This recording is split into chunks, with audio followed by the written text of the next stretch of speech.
While this video by no means goes into detail on either Bayonetta game's narrative, I will be referencing some plot developments from both games, so if you want to go into the series completely blind, I would recommend coming back to this video later. Bad boy.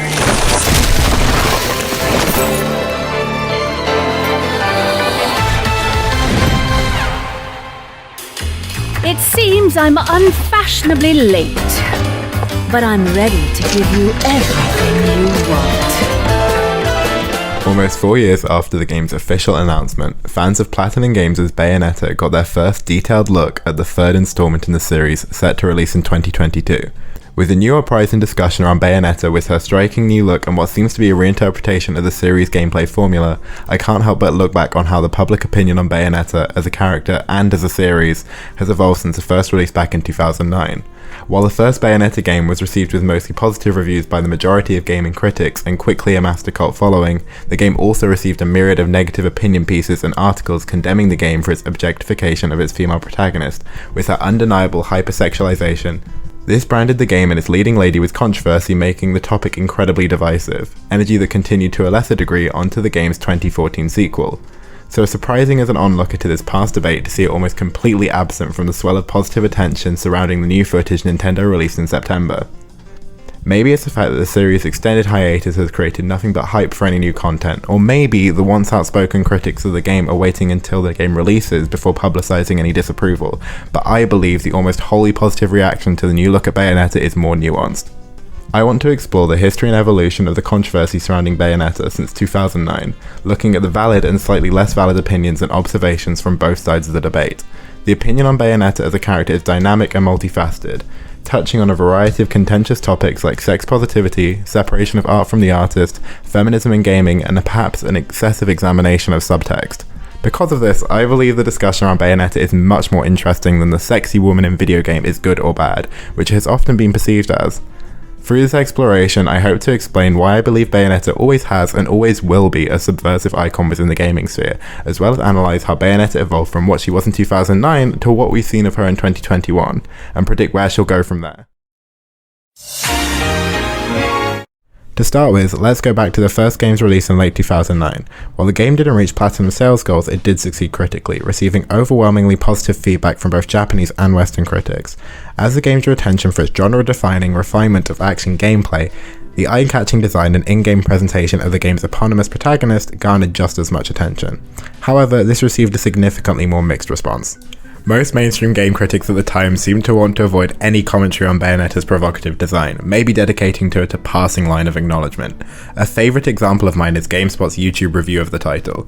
This video features a screenshot of just Bayonetta's behind as a thumbnail, and the video starts as one of the most sexually provocative sections of the opening cutscene. In spite of this, the remaining video passes without even a short comment acknowledging the character's design. However, this oversight in most mainstream reviews is not representative of a lack of discussion over Bayonetta's design. The best way to get an insight into the criticism which surrounded Bayonetta's design is to hear some direct quotes from opinion pieces about her from the years surrounding the game's release. As well as getting the unfiltered essence of people's criticism, it also doubles as a way of portraying just what people's issues were with the character. While it is often hard to find any negative critique on the design since a lot of it was victim to insane amounts of hateful reactions from die-hard defenders of the game, luckily there are still some remnants publicly available. One such remnant is from a 2011 post by feminist blogger WonderGeek, which emphasises that a lot of praise surrounding Bayonetta's design disregards the fact that she isn't real. If Bayonetta were an actual person, then it would make sense to proclaim that her sexuality is a choice and that she's an empowering female figure, but she's not a real woman. Everything about her was designed to be sexually appealing by a man who, in his own words, thinks that all women should strive to be as sexual as Bayonetta. WonderGeek concludes their criticism reiterating, Bayonetta is not for women, plain and simple. She is designed by men, for men. As such, I feel no need to pretend that she's a positive role model. These quotes make reference to certain comments by the game's director Hideki Kamiya, which I will return to later on, but WonderGeek's comments cannot be understated in the importance they highlight to the fact that Bayonetta is not real, and her actions and stylistic choices, while often representing an image of female empowerment, are still a work of fiction, not the actions of a real person. These stylistic choices in the game are highlighted by Pace Magazine's Katherine. While defending Bayonetta for most of the article, she points out what about her initial experience with the game made her uncomfortable. The camera is the roving gaze that supposedly belongs to that stereotype of a lascivious young straight boy drinking in crotch and butt shots, titillated by the pointless moans that accompany the camera's irritatingly pornographic caress. She slows down, she becomes stiller, all as the result of a presumed male player. Cross's description captures the essence many gamers took issue with in the game's first release. While the designs and actions of Bayonetta were one thing, the way the camera interacted with Bayonetta, especially within cutscenes, was often excessively perverse and objectified the protagonist. This phenomenon of excessively sexualizing female characters within media is often referred to as the male gaze, a concept which will be getting its own dedicated section later. While it's jumping ahead a bit, a short while after the release of Bayonetta 2, a 2014 Negative World blog post by Andrew N. was posted as a collection of interview responses from women in gaming to get a well-rounded opinion from women on their experience on the Bayonetta series. The feedback in the post is extremely mixed, and some other responses I will return to later. But by far the most critical feedback was from Emily, who at the time was a student interning within the gaming industry who had grown up playing games. She explains her criticism. The symbolism, lit marks, flowers, butterflies, used in her attacks is very stereotypically feminine, in a way that boxes female sexuality into a narrow category. These are calculated ways of making her seem like a strong female character, but they actually undercut her agency and power as the lead character of a franchise. She continues to further emphasize Wonder Geek's point from earlier. Basically, the men in charge of how Bayonetta is portrayed have made their opinions about how women should look and dress and be visually appealing to themselves and other men make it entirely obvious that Bayonetta is treated as a sex object. Because of that, I definitely don't find Bayonetta to be empowering. In fact, she is the opposite. And she concludes her point by saying, Bayonetta reinforced some unfortunate trends within the gaming industry. Primarily, that women must be attractive and must be sexual or sexualized. Emily's criticism makes clear the level of discomfort female players can experience through the way Bayonetta is portrayed. She also points out her disappointment in the lack of diversity in how women in games are represented, often just being relegated to being shown as sex objects or being hyper-focused on stereotypical images of femininity, both of which Bayonetta falls into. A final piece of criticism of Bayonetta, and probably the most publicly scrutinized, is Anita Sarkeesian's 2010 video formerly posted on channel Feminist Frequency. While the video has since been taken down following a violent wave of hate, its reputation still stands. Aaron Griffin's 2016 article on Bayonetta's addition to Smash Bros. Retells the video's legacy. In 2010, Feminist Frequency posted a review of Bayonetta to YouTube, in which Anita Sarkeesian criticised a number of aspects of the game. As is the case with every video Sarkeesian posts, it was torn apart by defenders of the title. Feminist Frequency could post a video about how water is wet and someone would still threaten to kill Sarkeesian. Admittedly, the video was filled with a number of falsities and gave the impression that Sarkeesian's criticisms came more from observation than actually playing the game. To her credit, however, the video was intended to mostly focus on the game's tactless advertising campaign. Regardless, the video was later used to discredit Feminist Frequency, quote-unquote social justice warriors, and female gamers, and characterise them as uninformed and actually against women in games. This quote displays how volatile the conversation around Bayonetta was in the early 2010s. While in the video, Sarkeesian is open about not having played the game, coming from a perspective of observation and focusing mainly on the game's advertising, she was still victim to a disproportionate amount of hatred for criticising the game and displaying a feminist perspective. This highlights one of the most important parts of looking at the negative criticism of Bayonetta. No matter how much someone can disagree with someone's opinion, in this case on the design and portrayal of Bayonetta as a character, you cannot discredit the feelings people have in response to something. A blogger who goes by the alias Gamer152 wrote a detailed essay, a section of which is dedicated to evaluating feminist responses to Bayonetta. In this they summarise what I'm trying to say much more eloquently than I can. It's important to explore women in games because we learn how such games make female players feel, and what messages about women in games communicate. And they summarised and validated a bulk of feminist critique of the game by continuing, Overwhelmingly, feminism is not against women taking a sexual role in media. It just thinks that the current sexual roles for women are mostly dehumanising. So while someone may disagree with people's critiques of Bayonetta and believe that they are even based upon some factual inaccuracies, that does not erase a pure reaction, especially from female gamers, to what they see portrayed. Equally, it does not remove the societal factors or the state of female representation in gaming, which creates the frustration which contributes to these opinions. Before moving on to the arguments often cited in defense of Bayonetta's design, I think it would be helpful to use an indecisive argument from both sides of the debate to bridge the conversation. That is the topic of Bayonetta's creators.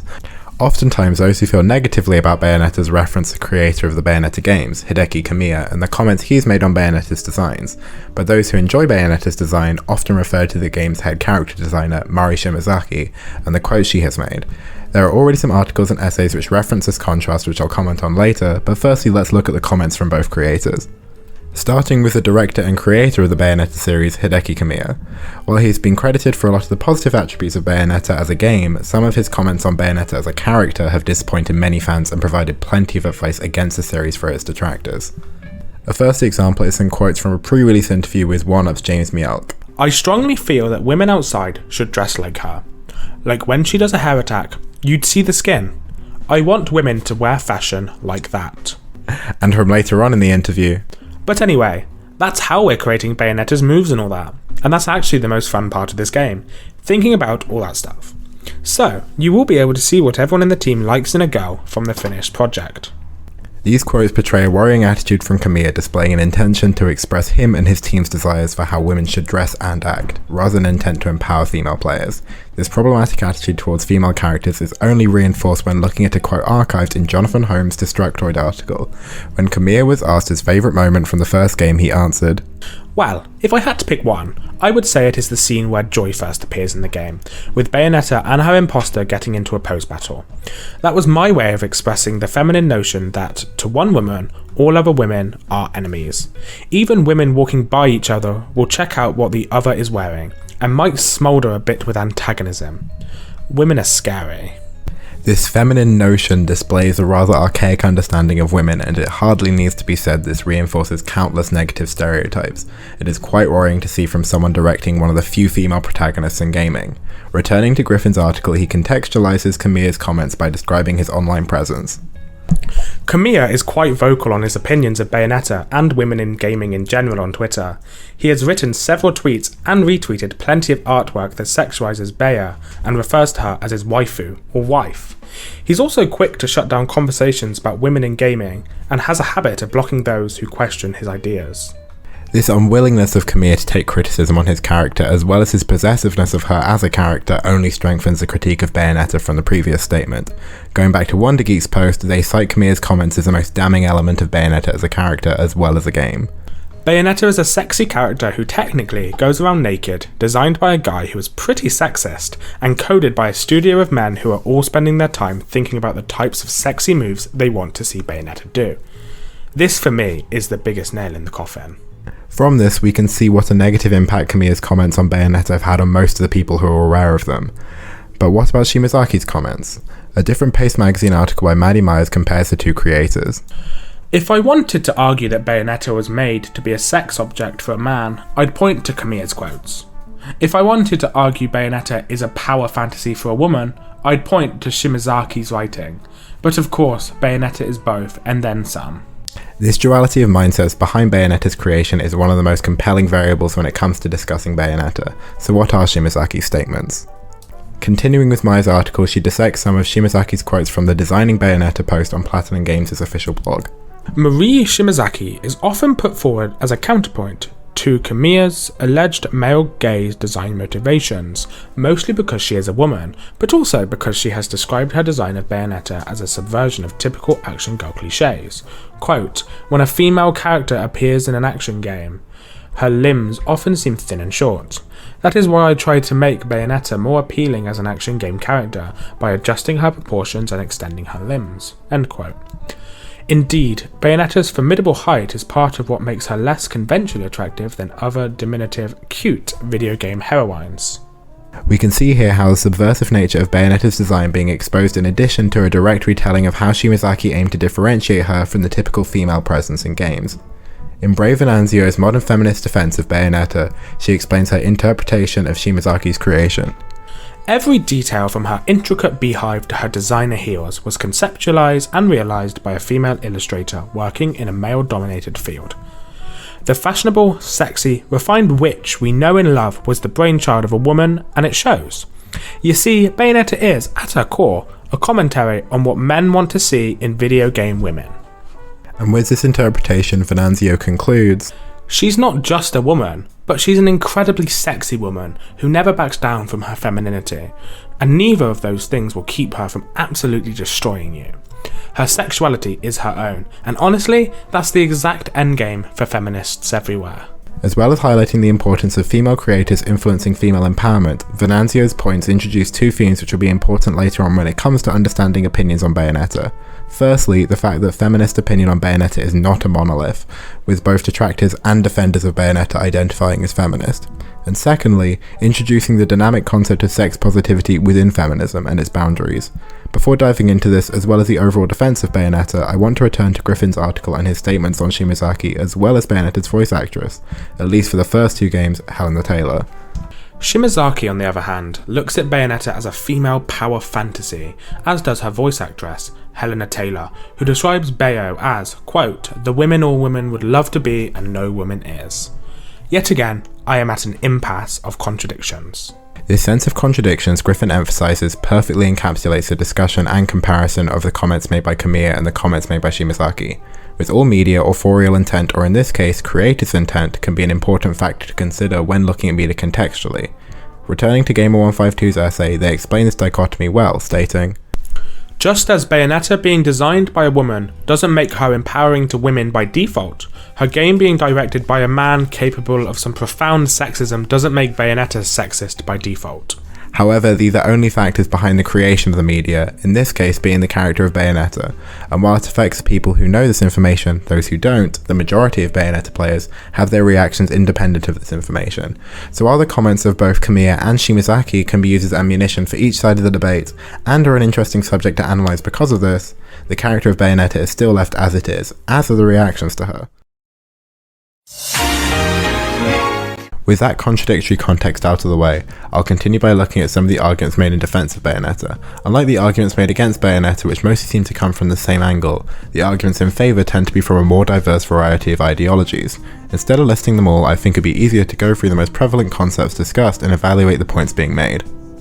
Firstly, and probably the most common defense for Bayonetta, is that she inspires empowerment in the people who play the game, especially female gamers. To see examples of this, we can return to Andrew N's interview responses. There are three standout examples of female gamers feeling empowered.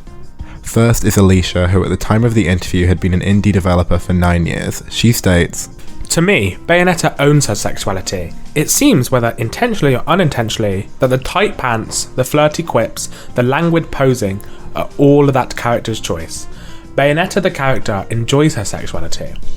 She's not an inanimate object with breasts heaving in the wind, but a woman flirting. To me, that's sexy done right." The concept of owning your sexuality is a recurring theme in why many female gamers feel empowered by Bayonetta. As Alicia accurately describes, Bayonetta is clearly not inanimate and her actions within the game display a clear intention to be openly sexual and in control. This is what I believe adds dimension to Bayonetta's empowerment, and what separates her from other overly sexualized women in gaming. Next is Erica, who also at the time of the interview had been working in the game industry for half a decade. She describes, "Bayonetta feels very in on the joke, if you can say that about a fictional character. It felt to me as if when she utilised sexy stylization, she was making a choice to style herself that way. It's certainly subjective, but to me, Bayonetta felt like a full character who was self-styling herself as a cavalier, vampy, goth badass, rather than a shell of male fantasies." Erica is shown here to reinforce Alicia's opinion on Bayonetta being in control of her sexuality, and this being a common theme in why she finds her empowering. She's also displaying another clear theme in the defense of Bayonetta, being the self-awareness of subjectivity. Many defenders of Bayonetta, especially those using the empowerment angle, are open about knowing their interpretation is subjective, and not everyone or every woman finds the same things empowering. Quickly returning to Gamer152's essay, they also comment on this, saying, "Not every woman is going to find being Bayonetta empowering. What's empowering is highly personal, but for those who do find themselves feeling elevated by occupying this protagonist's towering form, they're experiencing a kind of empowerment that would not be possible in film, literature, music, etc." While also giving a relevant description on the topic of empowerment, this statement also highlights a potential reason why many who see Bayonetta from the outside without playing the game, or even those who don't play games, don't like Bayonetta.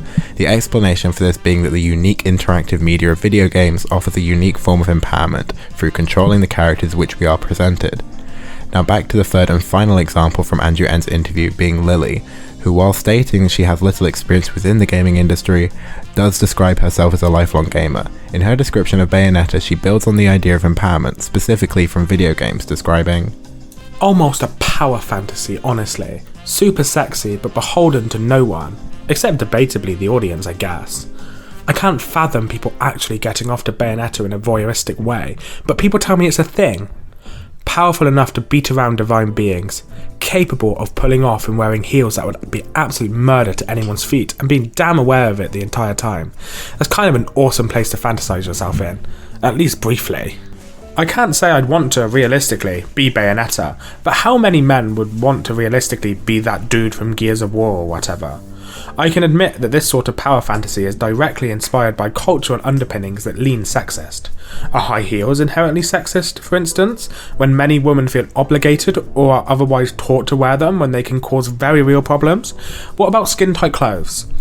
Would me being trans have anything to do with why I see high femininity as a power fantasy? Yeah, I dig Bayonetta. In this passage, Lily displays many of the previous aspects I described in the empowerment angle, especially Bayonetta's self-awareness and intentionality and the unique empowerment from playing a character in a game. Lily also emphasizes another perspective, being the empowerment evoked from Bayonetta's hyper-feminine presentation. Very often in gaming we see female characters getting punished or treated as weak for leaning into feminine aspects of their character, but in Bayonetta we see her using these characteristics to her advantage. Lily also highlights an aspect I will explore deeper in a later section, being Bayonetta's relationship with the queer community. In her passage, Lily cites Bayonetta's hyperfemininity being empowering to her as a trans woman.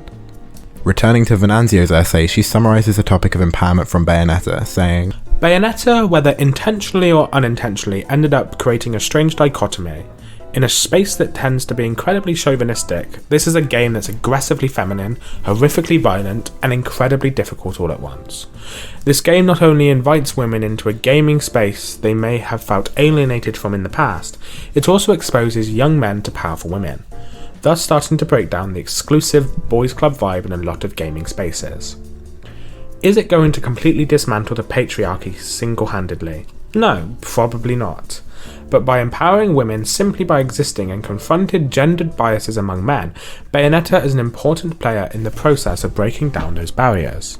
This shows that in addition to the empowerment female gamers can find in Bayonetta, it also displays to all people who play the game an example of a protagonist they don't usually see in any media, especially within video games. The lack of female protagonists has always been seen as one of the biggest detractors to video games as a medium, and is often cited as one of the main reasons women feel alienated from games as a hobby. So what Venanzio is stating here is that getting to see a woman headlining a game in an unapologetically feminine way can be seen as incredibly empowering, especially to female gamers so used to not being represented. Moving on from the empowerment angle, another perspective provided in support of Bayonetta is that her character promotes sex positivity. Many are quick to write off this concept, usually by citing Kamiya's quotes or by claiming it's a thinly veiled explanation for the potentially pornographic nature of the scenes.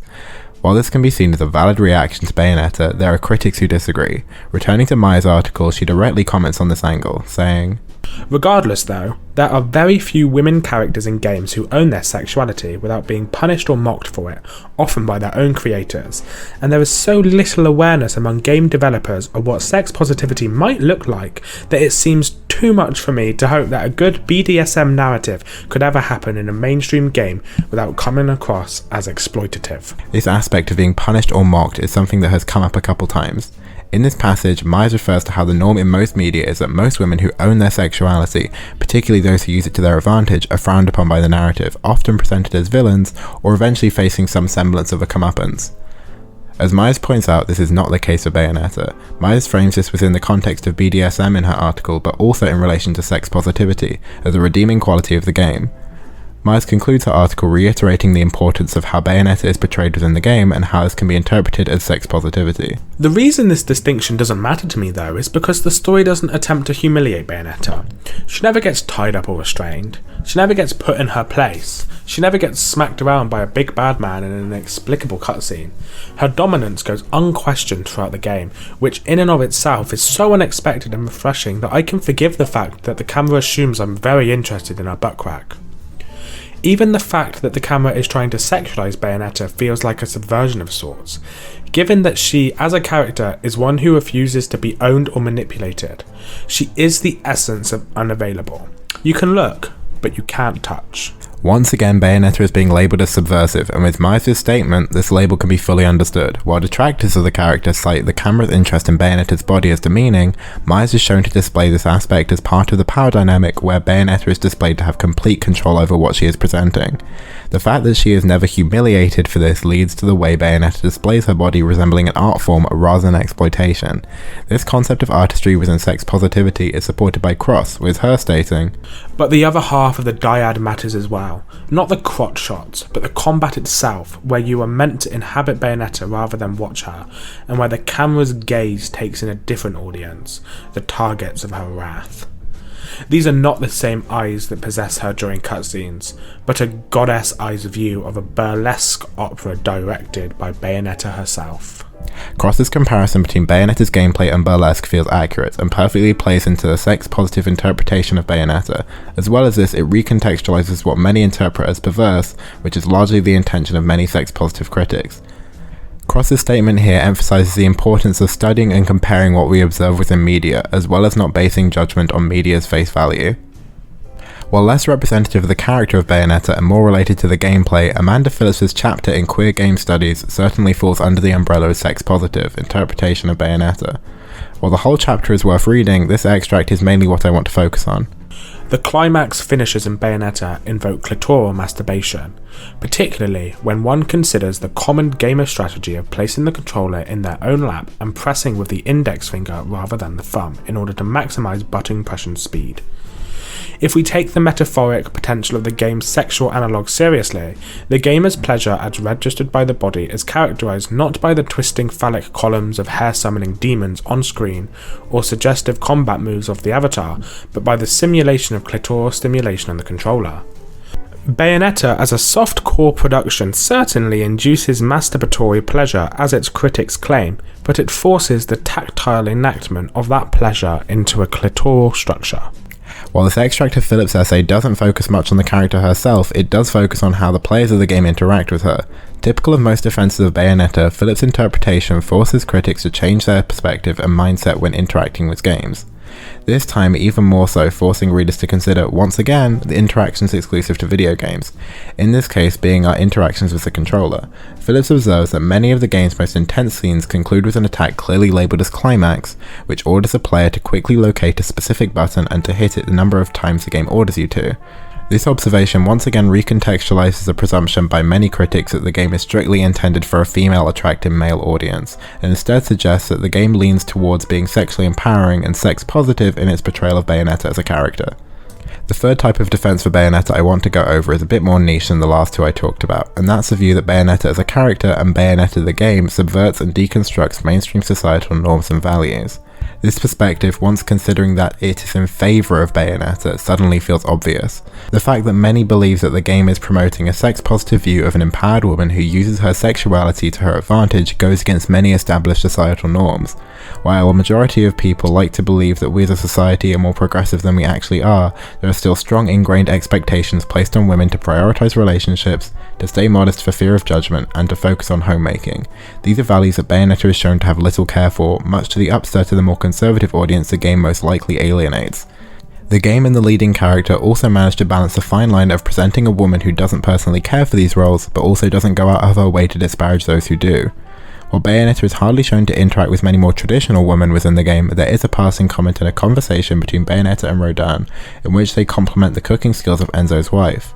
Even though the exchange is brief, nowhere during this acknowledgement does Bayonetta make any snide comments about a side character who conforms to a typical role of womanhood more than she does. On the topic of subverting and deconstructing hegemonic societal values, there is another Amanda Phillips essay, this time from her personal website, which comments, "Given the obvious connection between the Victorial Vigrid and the real Vatican, the shadow of the Church's historical oppression of women and queers on the basis of sexuality makes Bayonetta's over-the-top moveset quite appropriate. She dismantles the Laguna hierarchy with the very sexual energy that its real-world counterpart leverages as a means of control. As a sex-positive feminist and lesbian to boot, I found this intensely satisfying.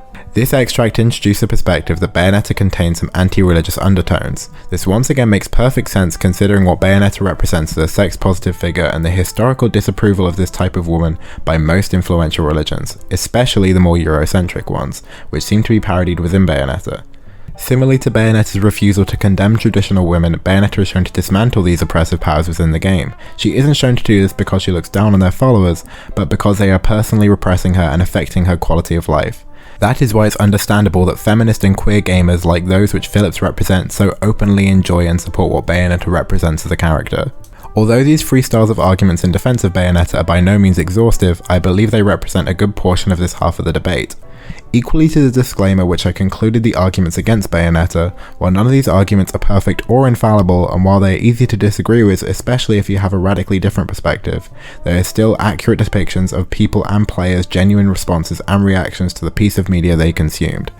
In review of these opinions as a whole, while they seem to occasionally be less passionate than those against Bayonetta, these opinions I've collected tend to be more contemporary and retrospective, and less reactions to the game's initial release. This topic of potentially shifting consensus on the game and its protagonist will be built upon a little later.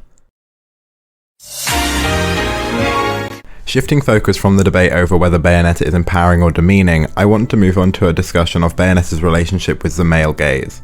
This phrase has been thrown around in some of the previous extracts I've discussed, but I haven't given it too much focus as I want to dedicate this section to discuss it as well as acknowledging the flaws with the male gaze as a concept. Returning to Phillips's chapter in Queer Game Studies, they describe the male gaze in reference to Bayonetta, saying, On the surface, Bayonetta is the ideal candidate for thinking about the objectification of women in video games, a topic that is best understood by many in terms of Laura Mulvey's theory of the male gaze, or rather, a version of the male gaze that focuses exclusively on its interest in what happens when a straight man looks at a woman. In this extract, Phillips brings up the origin of the phrase as being 1970s feminist film theorist Laura Mulvey's personal invention. Given the focus of the first section largely discussing those who believe Bayonetta was created for the pleasure of the straight male developers and the players of the game, it is obvious why this phrase goes hand in hand with this opinion, as Philip acknowledges here. Mulvey's phrase became a foundation of what modern media critique has become today and is almost unavoidable when discussing how women are portrayed and viewed in most works of fiction. The theory has also seen somewhat of a recent resurgence, becoming almost sensationalized on social media in recent history, and in typical fashion for this type of phenomenon, the definition has started to get twisted. While that is a topic for someone more educated on social media analysis, I want to focus on the flaws in focusing too much on the male gaze, and how often overshadows other perspectives worth looking into. Going back to Maya's essay, she goes in depth describing her grievances with the overuse of the male gaze. She starts by lamenting, Male gaze originally referred to an assumption that the camera and the theoretical spectator are assumed to be male, but not all men are straight, and not all camera holders are men, nor are all spectators. After exposing the biggest issue with the male gaze as a concept, she continues, We discount the interests of non-men entirely, since any enjoyment they might have is considered unintentional on the part of the creators, and therefore irrelevant. These extracts highlight the primary problem with the male gaze, the ingrained assumption and the ignorance towards those who don't fall under the typical description of a man. The first statement points out what should be obvious but is often overlooked. In the case of Bayonetta, not all players are men, and not everyone behind the game is a man, our most obvious example being Shimazaki. This expectation and importance placed upon the female attractive man's perspective, while relevant, should not take as much focus as it does, and should not be the basis of people's entire opinions. Similarly to Maya's criticism, I find it reductive, especially as a feminist theory, that the male gaze revolves entirely around how a certain portion of men interact with media. And as has been seen throughout this essay, there is no shortage of female gamers who have opinions to share on Bayonetta. Going back to Phillips, they speak on how this presumption and overimportance of masculinity can negatively impact media, especially gaming. The target demographic of straight white males addressed by researchers like Adrienne Shaw, who notes that expectations of male straightness permeate popular and academic conversations alike, is one of the foundational mythologies on which video games are designed. The reason given for the preponderance of bold white space marines and continued objectification of feminine bodies, you must give the market what it wants to be. In this passage, Phillips addresses a mythology that the gaming industry has been based upon, that their target demographic is exclusively straight men. women. But as we can see, this is clearly not the case, and the interactions those outside the demographic have with the media, while maybe not intentional, are just as genuine. This frustration within the gaming industry and many of its critics can be felt looking at Maya's conclusion on Bayonetta and the male gaze. But to dismiss her entire game as a product of male gaze seems like an unkind oversimplification as to who might be doing the gazing, let alone the identifying, and perhaps evidence that gaming desperately needs a new phrase to describe the complex interlocking of factors that occur when players identify with a character. We don't just get invited to watch Bayonetta, we also inhabit her. Here Myers reminds readers that we don't just watch Bayonetta or gaze upon her, but we play as her, and this is a very different way of interacting with characters. She places importance upon those who identify with the character, understandably so, since the discussion of objectification, while important, is not always relevant. This relevancy of the objectification of Bayonetta from the presumed straight male players, as Myers points out, has always dominated the conversation, and she justifiably wants other perspectives from much less represented demographics to get their voices heard. Just before getting to these other demographics, I want to see just how much Bayonetta fits into the typical expectation for a victim of the male gaze. According to Wikipedia's most basic summary of Mulvey's definition, the male gaze objectifies women into passive subjects or objects. Immediately, this contrasts the view of Bayonetta many people have shown to hold. On Kris Graft's article focused directly on Bayonetta and objectification, they say, "What clicked for me was that her performance for the camera was not only conscious, but acknowledged and even owned the camera." After acknowledging this absence of passivity, they go on to separate Bayonetta from gaming's presentation of women who could fall into the male gaze. The answer lies in the nature of objectification, what it is, what it isn't, and how we can represent sexual agency in fiction using externalized cues. Bayonetta's presentation, which is undoubtedly a heavily sexualized one, nevertheless expresses her character in a way that separates her from the crowd of interchangeable, uninteresting portrayals of heterosexual women that clutter gaming. By contrast, Bayonetta's presentation says something about who she is. Graft displays here that Bayonetta is shown to have a sense of agency, as well as a fully realised identity within the game. A good example of this could be how both Bayonetta games pass a Bechdel test, potentially also an outdated test with an incredibly low bar which a horrific number of games can't seem to achieve, with both games featuring two named female characters discussing a topic which isn't a man. In Phillips's blog post, they observe that even the times when the camera of the game seems to be leering at Bayonetta, it can be seen as empowering rather than the male gaze. They explain this, saying, "The camera only slows to witness her most powerful, though not necessarily most sexual attacks, and the photo finish freeze frames that end a sequence of battles more often than not obscures Bayonetta in an explosion of bloody body parts." In terms of the game's diegesis, Bayonetta is completely invisible to everyone during sexy combat time, except those meeting their doom. In this extract, Phillips does what many critics of Bayonetta's more possibly perverse moments fail to do, that is contextualizing these moments within the universe of the game. This passage exposes the potential irony of some of Bayonetta's scenes of objectification. In these scenes, she is invisible to all except those she is a threat towards. This strengthens the perspective that while being fictional, Bayonetta is portrayed to be in control of what we see. She may not be the camera woman, within the game, she is the director. While in a separate piece of Phillips's writing, they make a point complementary to the one from their blog post. Feminist critics condemn the way the game seems to offer her body up to the male gaze without interrogating the ways in which she demonstrably avoids it and turns it on itself. This distortion of the male gaze is one of the aspects of Bayonetta I would strongly credit as making her such a subversive character, and one worth discussing in such detail. Now I trust I've at least disproven that Bayonetta is not the typical victim of the male gaze, I want to move on to another group whose perspective on Bayonetta is often overlooked, especially when looking back at the initial release of the game. While I have already discussed the impact Bayonetta has had on female gamers, I haven't spent much time on the queer gaze. This is a perspective worth exploring, particularly so after analysing its antithesis in the heteronormative male gaze. Since the queer gaze is a much less mainstream and more abstract concept, I've gone to a couple different sources to find definitions to convey an accurate sense of the perspective. Tre'vell Anderson's definition in their article describes, "A direct response to the oft unspoken of yet ever-present straight gaze, the queer gaze recognises how lesbian, gay, bisexual, transgender and queer people create and view art. Moreover, it challenges binary notions of existence and storytelling employed in many male gaze versus female gaze conversations, where the context is nearly always heterosexual." Anderson describes in this extract the importance of decentering the typical heteronormative perspective. Molly Moss builds on this importance in her article on the subject, where she states, A queer gaze, then, is one that unsettles power relations in many different ways. Importantly, it neither fixes nor categorizes, but makes space for new ways of being, queer ways of being, in a world that's interconnected, radical, and loving. In addition to the importance of avoiding heteronormativity as well as the cisgender mainstream, Moss emphasises the connection between the queer gaze and looking at media from what is generally considered an unconventional angle. So how does this relate to Bayonetta? Another focus of Phillips' chapter makes suggestions that a growing theory that Bayonetta could be a lesbian, or at least harbour an attraction towards women. Phillips clearly separates their perspective from the male gaze to the queer in their analysis, saying, Yet, while much popular critique holds Bayonetta up as an example of straight male desire run wild, this femme fatale is not typical in her orientation towards heteronormative masculinity or in her relationship to the apparatus of the gaming machine. There is something distinctively queer at her core that disrupts efforts to cast her accordingly to this time-worn trope. This distinctly queer core of Bayonetta's design has been picked up on by a lot of fans of the series. While this is a hard sense to put into words, it is prevalent in almost all aspects of Bayonetta's character, and even how she is treated within the context of the game.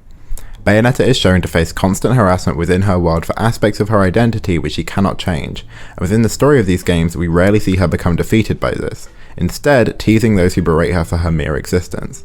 While the game never explicitly frames this as a queer experience, it is understandable why many queer gamers idolize Bayonetta as a character because of this. Phillips also comments on the relationship between Bayonetta and rival Jean. While Bayonetta does eventually require assistance to survive the endgame, it comes not in the expected form of Luca, but in Jean, another Umbra witch with whom Bayonetta is much more evenly matched intellectually, sexually, and in terms of actual power. Their girl power relationship, and indeed the entire conceit of a separatist clan of powerful warrior women, is the stuff of 1970s lesbian feminist fantasies. Bayonetta and Jean's relationship, while once again not explicit, is something many queer gamers have picked up on. I'll comment on them in a bit more detail when I get to the section dedicated to Bayonetta 2, since it focuses a little more on the relationship between the two. In the passage, Phillips also mentions Luca, who while shown to be attracted to Bayonetta with the pair often having potentially flirty banter, Bayonetta is not shown to reciprocate his feelings. The closest she gets is teasing him, but just as often she is shown to patronize and baby him. Rightfully so, with him often acting as the inept comic relief. Contrasting this with the mutual respect and almost domestic interactions between Bayonetta and Jean, it is obvious why many sapphic gamers identify with Bayonetta. This isn't the only queer interpretation of Bayonetta. While it is less written about in formal context, there is a group of fans who also interpret Bayonetta as a trans woman. This interpretation is largely supported by Bayonetta's hyperfeminine design and attitude. There is a more light-hearted article by trans woman Alexis Sarah who lists the typical characteristics of a trans woman in media, which Bayonetta aligns with. While Sarah's perspective is presented in a way she admits in the comments of the article to be more humorous, it does represent a large portion of trans Bayonetta fans who identify with the protagonist. A final quote from Phillips to conclude this section on the queer gaze. Critics and academics alike take for granted that the power fantasies supplied by video games are accessible to all players, and yet, except in rare cases, fail to explore the queer and transgender fantasies that attend female-bodied avatars. In this, Phillips reminds us that while the queer gaze is a valid perspective and represents the opinions and experiences of an important subsection of media consumers, it is still deemed unimportant by most of mainstream culture. So I hope in this section I've been able to accurately air my grievances with the importance placed upon the male gaze, and hopefully put the queer gaze on a pedestal, at least in the case of Bayonetta. Before concluding, I want to dedicate some time to talk about 2014's Bayonetta 2. If you haven't been looking too much at the sources I've been referencing, you might not have noticed that most of the pieces written are about the first game in the series, with there being much less critical discussion about the second game. Instead of the game repeating the controversies of the first, most discussions around the game were focused on the shock that seemingly family-friendly and youth-focused Nintendo stepped in to fund the game after it was indefinitely pushed back by Sega. While some of the pushback that the first game had was still present, it was nowhere near as omnipresent in discussion around the game, and in general just less of a controversial topic. Many fans of the game at the time believed that Nintendo would try and sanitize the game. However, Bayonetta 2 on the surface seemed just as explicit as the prior entry in the series. The discussion around Platinum's series had shifted almost completely to praise around the polish of the game and how refined the genre-defining action gameplay was. Even though I largely believe this lower amount of discussion can easily be accredited to the simple fact that the game is a sequel and simply less of a hot topic to debate, I do think the content of the game has at least partial impact on the more overall positive reception the game received. Firstly, I think that story-wise, Bayonetta as a character is given a lot more agency. Bayonetta 2009 puts the lead character in a slightly weaker position. While still empowered physically and through her actions, she struggles constantly due to amnesia, and because of this, the story and her journey can feel slightly aimless and lacking direction. Bayonetta is largely having to focus on defending herself, and while we grow to love her personality throughout the adventure, her actions don't speak too much except towards a desire for freedom. An understandable motivation, but not the most compelling. I don't intend to spark any debates over the storytelling between the two games, but Bayonetta 2 and its narrative portray Bayonetta as a much more empowered and empowering character. Unlike the first game, Bayonetta dictates which direction the story goes. Instead of an amnesiac searching for meaning through lost memories, Bayonetta goes through literal hell and back to save the soul of her friend of her own free will, as well as using her experience to help new character Loki to recover his memories. Once again, something she decides to do. These two storylines largely define Bayonetta 2's 16 chapters, and the events are completely motivated through the actions of our leading character. Instead of the reactionary Bayonetta we see in 2009, we see a much more active Bayonetta in 2014. While I don't think this necessarily makes the game a feminist piece of media, those who wish to make the argument would have a lot more evidence from the sequel's narrative. While I have discussed the topic of how Bayonetta is portrayed by the game's camera work to death, there is a slight difference in the tone of Bayonetta 2, which I believe goes against the objectification angle many detractors cite.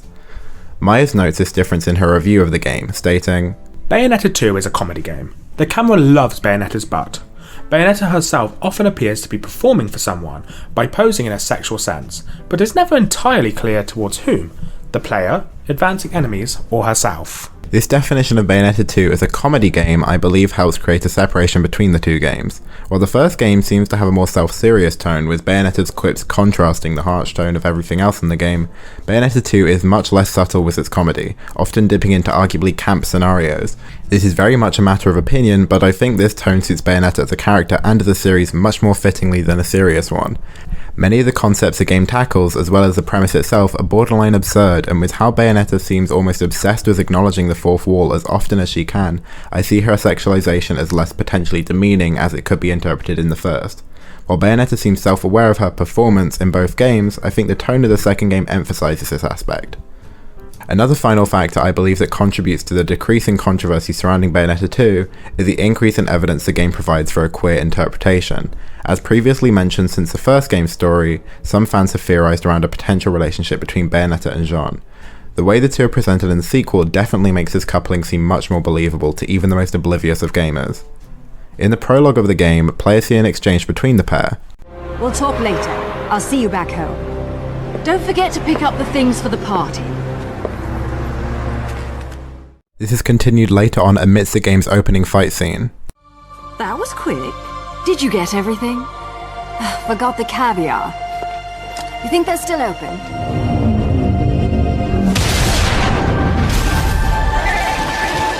It's not Christmas without caviar. Let's finish this quickly then. And near the end of the prologue, when John's soul is being dragged into the Inferno,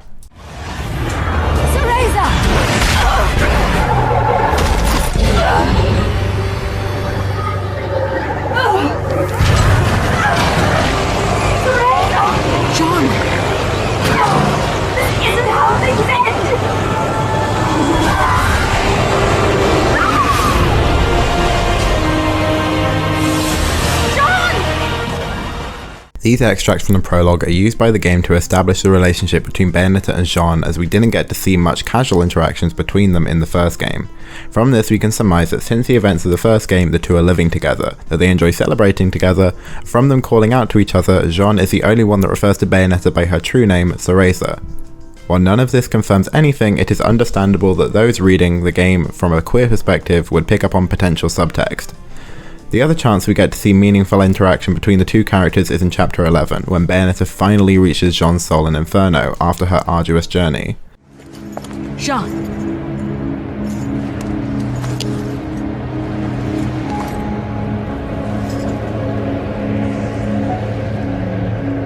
Jean, get up.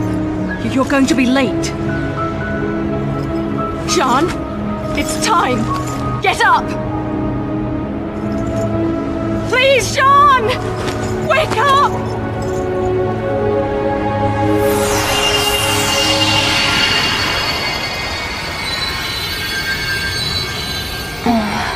Jean! Cereza. What do you need? A wake-up kiss or something?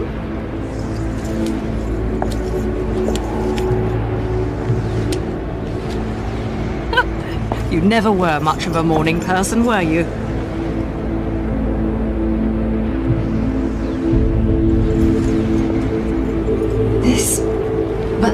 This is...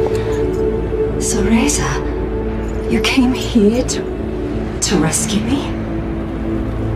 Are you insane? You took the words right out of my mouth. Let's go.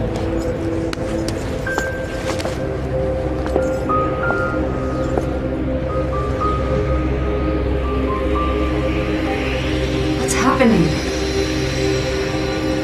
You need to get back to your body and get some rest, too.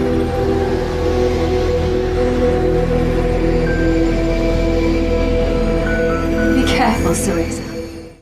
In this emotional climax of the game's plot, we get to see Bayonetta expose her desperation and fear of losing Jean before she regains consciousness. While the tone is joking, Bayonetta's reference to a wake-up kiss is less mocking the concept of a homosexual relationship and comes off more as romantic teasing, potentially a way to cover her relief in Jean's recovery.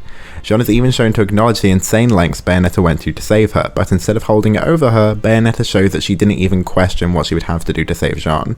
And after Bayonetta is done with her light teasing, we can see her genuine care for Jean with her urging her to rest. This contrasts her relationship with Luca, who in this game is displayed as much less sexually interested in Bayonetta, and more as someone Bayonetta occasionally needs for backup, but still doesn't really take seriously. In her relationship with Luca, we see a friendship with each other exchanging favours, but with Jean, it is clear their relationship goes far deeper. This queer reading of the sequel, while not confirmed in any official capacity, definitely gave the game series a stronger queer following, perhaps redirecting a demographic who may have been critics of the first game. That brings us to the present. On the 23rd of September 2021, Nintendo finished their Nintendo Direct with the reveal of Bayonetta 3's first official trailer. Almost 4 years after its teaser announcement in December 2017, the biggest news the trailer showed us is that fans of the series can expect a 2022 release date, but with the trailer being almost 4 minutes long and featuring almost entirely what looks to be late-stage development gameplay, after the initial cinematic we can get a view of what the third installment will feel like. Only on my second or third viewing of the trailer did I notice why, even though the action seemed to look just like the Bayonetta gameplay fans had come to expect, excluding some kaiju looking exceptions, the tone of the trailer felt different. When looking at how Bayonetta plays, it seems like the game has gotten rid of one of the series' biggest complaints, being Bayonetta's removal of clothing based on the strength of her attacks. Usually I wouldn't confirm a feature to be missing from a pre-release game, but the trailer climaxes with Bayonetta summoning one of her demons, something which usually leads to her having to get rid of her entire outfit, but in the multiple examples the trailer shows us, we never see this happen. Even in the normal combat, Bayonetta doesn't seem to lose any clothing with her stronger attacks, a staple of the previous two entries. The trailer's camera angles also don't seem as keen on objectifying Bayonetta from the footage we were shown. We get a few full body shots and Bayonetta still flirts with the camera during her monologue, but nothing to the degree of the previous games. At first I thought this might just be due to this being the first trailer showing off the gameplay, trying to stay tame.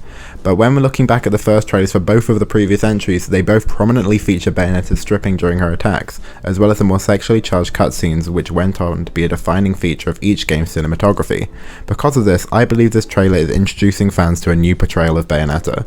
While some fans have theorized this could just be censorship due to the game being featured in a Nintendo Direct, I don't see much validity in this, since the footage we see looks so refined just to be taken out in the final release.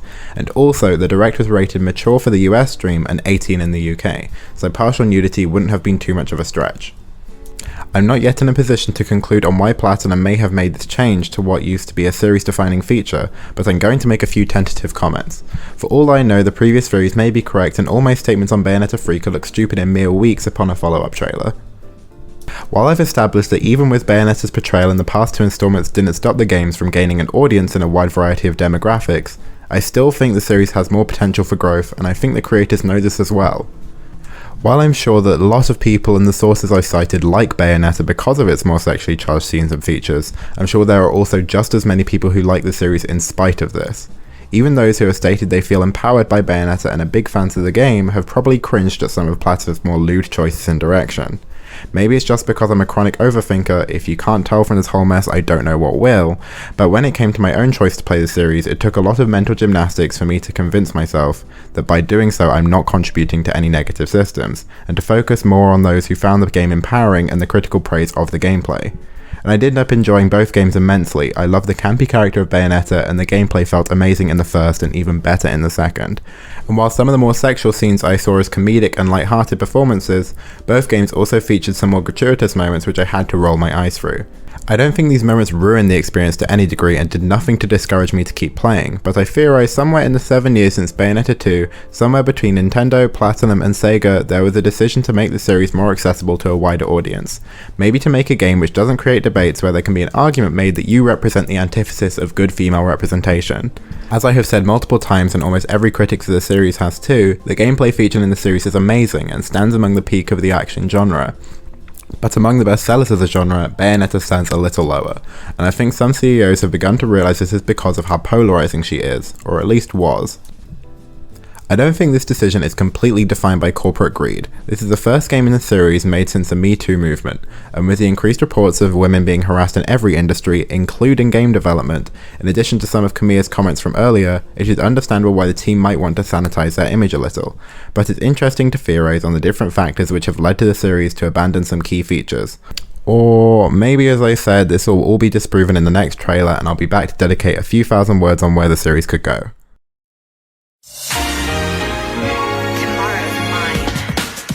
That was my incredibly unabridged take on why Bayonetta has been such a controversial series, featuring a few hopefully relevant tangents along the way, as well as a look at what the future of the series may bring. Personally, as I said earlier, I love how the game plays and the characters it features, with Bayonetta's writing being a clear standout.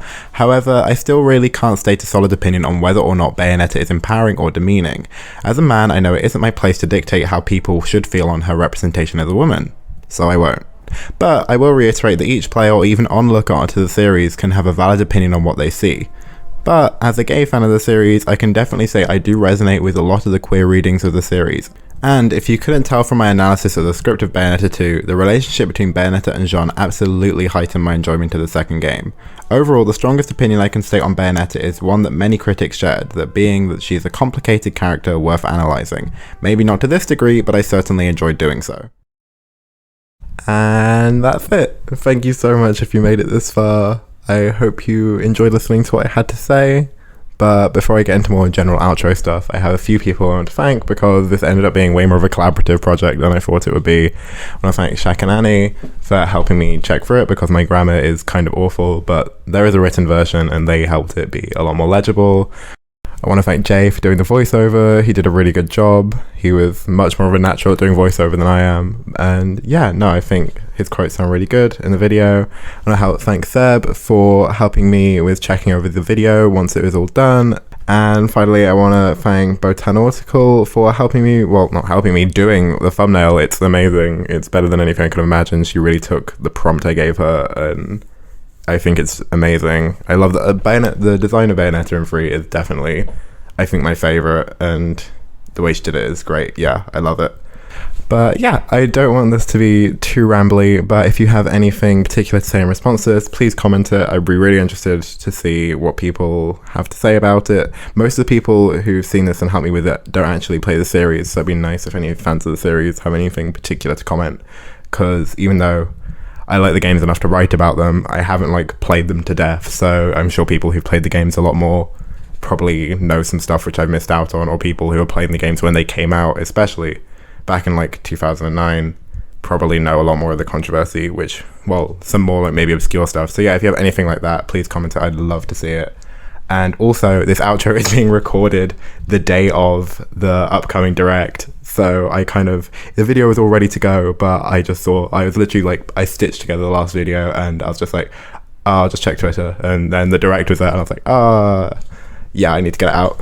So yeah, hopefully this will be published before the Direct. I'm not sure why I'd really need to get it out before the Direct, but I was kind of I think there's a good chance we'll see Bayonetta in the Direct. I mean, I'll know in a few hours. But yeah, I'm really looking forward to seeing more footage. I've watched the trailer for free so much, and I just can't wait to see just more of the game, and I can't wait to play it. I really hope it doesn't get pushed back to next year, because obviously it's been so long. But yeah, no, I really hope you see it today. And yeah, I have a few more videos planned, some stuff about maybe censorship and localization, maybe some stuff about Kingdom Hearts because the anniversary is coming up, maybe some stuff about subtext, but I kind of haven't actually started working on it yet. I just have a few ideas. So if any of that sounds interesting, stick around. And yeah, no, I hope you enjoyed the video, and thanks for listening.